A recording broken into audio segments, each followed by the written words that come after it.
Good evening and welcome. For decades, the Israeli-Palestinian conflict has been a crucible of geopolitical tension, a seemingly intractable struggle that has defied countless attempts at resolution. Today, we delve into a pivotal moment that has once again brought the world's attention to this enduring crisis: the United Nations General Assembly's recent endorsement of a declaration aimed at reviving the elusive two-state solution. This isn't just another diplomatic maneuver. It's a bold statement from the international community, signaling a renewed push for peace amidst escalating violence and entrenched positions. But what exactly does this resolution entail, and what are its true implications for a region scarred by generations of conflict? Join us as we unpack the details of this significant development, explore the historical context of the two-state solution, and examine the reactions and potential ramifications for both Israelis and Palestinians. The date was September 12, 2025, and the United Nations General Assembly convened for a vote that would send ripples across the globe. The resolution in question sought to endorse the New York Declaration, a comprehensive document outlining tangible, time-bound, and irreversible steps towards achieving a two-state solution between Israel and the Palestinians. This declaration, the culmination of an international conference held in July and co-hosted by Saudi Arabia and France, laid out several critical provisions. It unequivocally called for an immediate ceasefire in Gaza and the unconditional release of all hostages held there. Furthermore, it championed the establishment of a viable and sovereign Palestinian state, a core tenet of the two-state framework. Crucially, the declaration also demanded the disarmament of Hamas and its exclusion from governance in Gaza, while simultaneously advocating for the normalization of relations between Israel and Arab countries and proposing collective security guarantees for the region. The vote itself was a powerful display of international sentiment. A resounding 142 countries voted in favor of the resolution, demonstrating broad global support for this renewed push for peace. However, the opposition was notable. 10 countries cast their votes against the declaration, including the United States and Israel, alongside Argentina, Hungary, Micronesia, Nauru, Palau, Papua New Guinea, Paraguay, and Tonga. Another 12 nations chose to abstain. The context of this vote is equally important. The July conference that birthed the New York Declaration was notably boycotted by both the United States and Israel, underscoring the deep divisions that persist even as the international community attempts to forge a path forward. To truly grasp the significance of this UNGA resolution, we must journey back in time and understand the concept at its heart: the two-state solution. At its core, the two-state solution is a proposed framework for resolving the Israeli-Palestinian conflict by establishing two independent states, Israel and Palestine, living side by side, in peace and security. This vision, while seemingly straightforward, is steeped in a complex history that dates back decades. The origins of this idea can be traced to the United Nations Partition Plan of 1947, which proposed dividing mandatory Palestine into separate Arab and Jewish states, with Jerusalem under international administration. This plan, however, was never fully implemented and ultimately led to the 1948 Arab-Israeli War. Subsequent attempts at resolution, most notably the Oslo Accords in the 1990s, aimed to create a framework for Palestinian self-governance and a path towards a permanent peace agreement based on the two-state principle.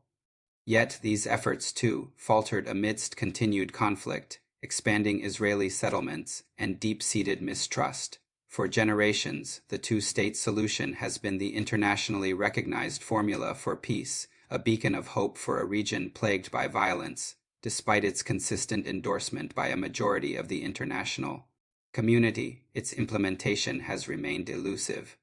The question then arises: why is this long-standing, yet unfulfilled, solution being revived with such vigor now, especially given the current intensity of the conflict and the profound challenges that have historically prevented its realization? The recent UNGA resolution suggests a renewed international determination to push past these obstacles, but the path ahead remains fraught with difficulties. The UNGA resolution, while celebrated by many, has also ignited a firestorm of reactions, highlighting the deep chasm that divides the international community on this issue. For its supporters, including France, Saudi Arabia, and the vast majority of UNI member states, this declaration represents a crucial and necessary step towards achieving lasting peace and stability in the Middle East. French Foreign Minister Jean-Noël Barrot emphasized that the resolution secured the international isolation of Hamas, a key objective for many nations seeking to de-escalate the conflict and promote a more moderate Palestinian leadership. The upcoming meeting of world leaders on September 22nd, where Britain, France, Germany, and Ireland are expected to formally recognize a Palestinian state, further underscores the growing international momentum behind this initiative. However, the resolution has been met with fierce opposition from key players.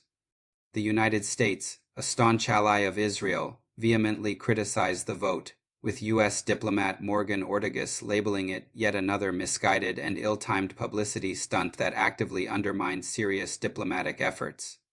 The U.S. argued that far from promoting peace, the conference and its resulting declaration would only prolong the war, embolden Hamas, and harm the prospects of peace in both the short and long term. Israel echoed these sentiments, with Ambassador Danny Danon dismissing the declaration as one-sided and a hollow gesture that weakens the Assembly's credibility. He controversially stated that Hamas is the biggest winner of any endorsement here today and would declare it the fruit of 7 October.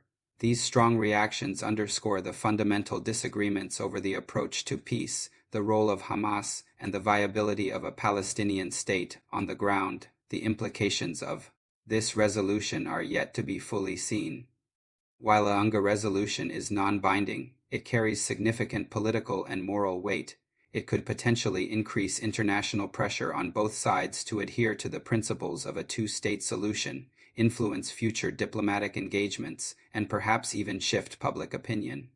However, without the full backing of all major powers, particularly the United States and Israel, its immediate practical impact on the conflict in Gaza and the West Bank remains uncertain.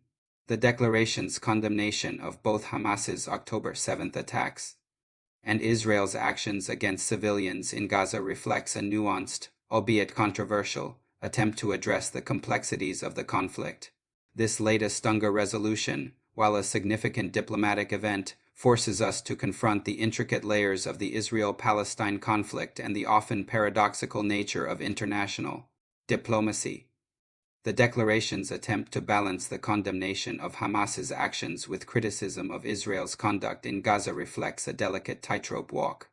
On one hand, acknowledging the atrocities committed by Hamas on October 7, 2023, is crucial for any credible peace initiative. On the other, holding Israel accountable for the devastating humanitarian crisis and civilian casualties in Gaza is equally imperative. This dual condemnation, however, also highlights the challenge of satisfying all parties, as evidenced by the strong objections from both the U.S. and Israel. The effectiveness of such a resolution, particularly one that is non-binding, hinges heavily on the willingness of key players to engage meaningfully. The opposition from the United States and Israel, two nations with immense influence in the region, casts a long shadow over the declaration's immediate prospects. While international pressure can be a powerful tool, it often struggles against deeply entrenched national interests and security concerns. The call for Hamas's disarmament and exclusion from governance, while a necessary component for a peaceful Palestinian state, presents a formidable challenge given the group's deep roots and military capabilities. Similarly, the normalization of relations between Israel and Arab countries, though desirable, is intrinsically linked to progress on the Palestinian question, creating a complex web of interdependencies. One might observe, with a touch of subtle satire, that the UN General Assembly, in its earnest pursuit of peace, sometimes resembles a grand theater where resolutions are passed with overwhelming majorities, yet the real-world stage remains largely unaffected. The applause that rang out in the Assembly Hall on September 12, 2025, was undoubtedly heartfelt. But one must ask, how loudly will that applause echo in the corridors of power in Jerusalem, Washington, or even Gaza City? The resolution, while a moral victory for many, underscores the persistent gap between international consensus and practical implementation. It serves as a poignant reminder that while the world may agree on the destination, a two-state solution, the roadmap remains contested, and the journey perilous. In conclusion, the United Nations General Assembly's endorsement of the New York Declaration marks a significant, albeit contentious, moment in the ongoing Israel-Palestine conflict. It represents a renewed global commitment to the two-state solution, a framework that has long been considered the most viable path to lasting peace. The overwhelming vote in favor, coupled with the detailed provisions for a ceasefire, hostage release, Palestinian statehood, and Hamas disarmament, paints a picture of international determination. However, as we've explored, the road ahead is fraught with immense challenges: the strong opposition from the United States and Israel, the complexities of implementing disarmament, and the deep-seated historical grievances on both sides mean that this resolution is far from a magic bullet. It is a declaration of intent, a powerful statement of what the international community believes should happen, but its ultimate success will depend on political will, genuine compromise, and a willingness to overcome decades of mistrust and conflict. The global debate will undoubtedly continue, and the eyes of the world will remain fixed on the Middle East.